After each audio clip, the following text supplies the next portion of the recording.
Hey there, today I'm going to show you how I turned some old bills into recycled homemade paper. To begin, we are going to make a mold for the paper. I picked up some 1 by 2 inch pine from the hardware store and cut the sides for the mold's frame with my trusty miter saw.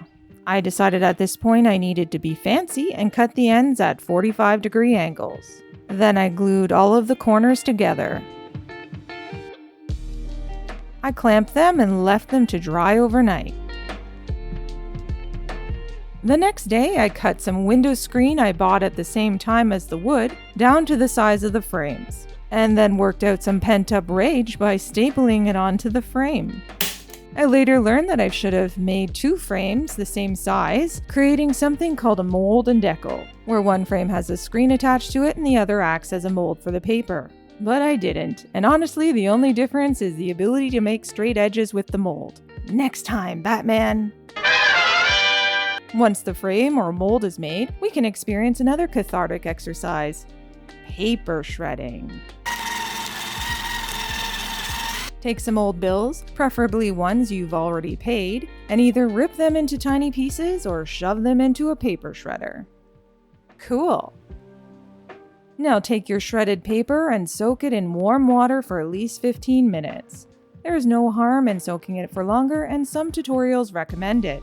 Once your paper is all soggy, combine around 2 cups of water with a couple of handfuls of paper and an old blender. Not your fancy ninja blender. It cleaned up fine, but apparently you shouldn't use the blender you use for food. Okay, so cringeworthy mistakes aside, blend the paper and water into a gooey pulp. If you're feeling fancy, you can add some food coloring in at this point too.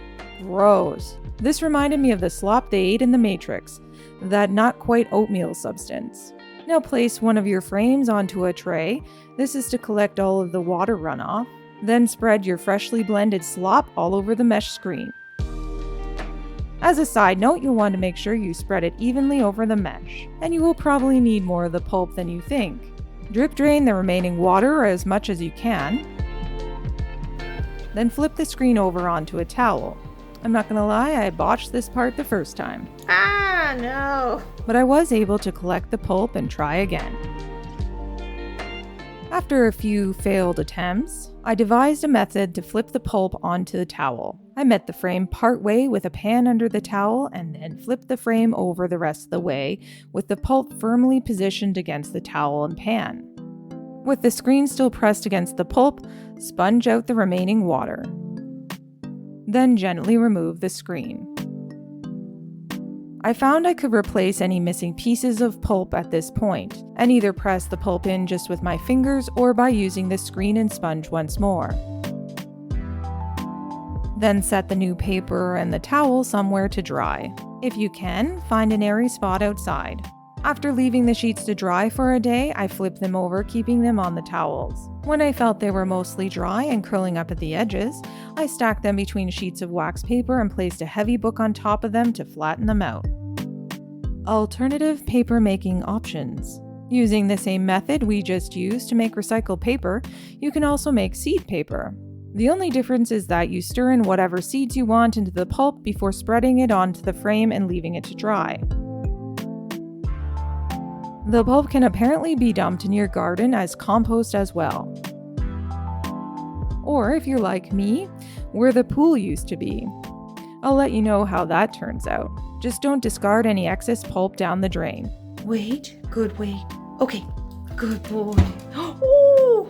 And if someone happens to bring you home a beautiful bouquet of flowers, Thank you. you can tear the petals off to make petal paper. Just maybe don't do it in front of them. I made 2 sheets of petal paper. One by combining the petals with the pulp before spreading it onto the frame, and the other by placing the petals onto the top of the pulp once I had spread it over the frame. Both methods are quite lovely. Ooh! The biggest difference I noticed was that if the petals were not mixed into the pulp, they didn't stay in the paper as well and were falling off. I also did this with some lavender from my garden and a failed experiment with cookie cutters. I believe this may have worked if I left the cutters around the pulp until they dried, but then you'd have a harder time pressing the water out. Once I removed the cutters and pressed the water out with the sponge, they unfortunately lost most of their shape. But, you may ask, can you write on them? Why, yes. Yes, you can. The only other things I noticed was that the paper will retain the imprint of the towel patterns on it, which resulted in a textured appearance and is probably not the best for writing. And if you didn't spread the pulp evenly, you ended up with some parts of the paper that were thinner than other areas. Both the petal papers are quite lovely, and I would imagine if you use smaller bits of petals, you could probably still write on them. You can also scent the paper by adding fragrances to the pulp if you like, or with flowers as I did, with the lavender. I hope you enjoyed this crafting adventure. If you enjoyed this video, please consider giving this video a like or subscribing to my channel. My name is Pam, and this has been Total Pamarchy, the craft channel with a little anarchy. Until next time. Batman! Okay, bye.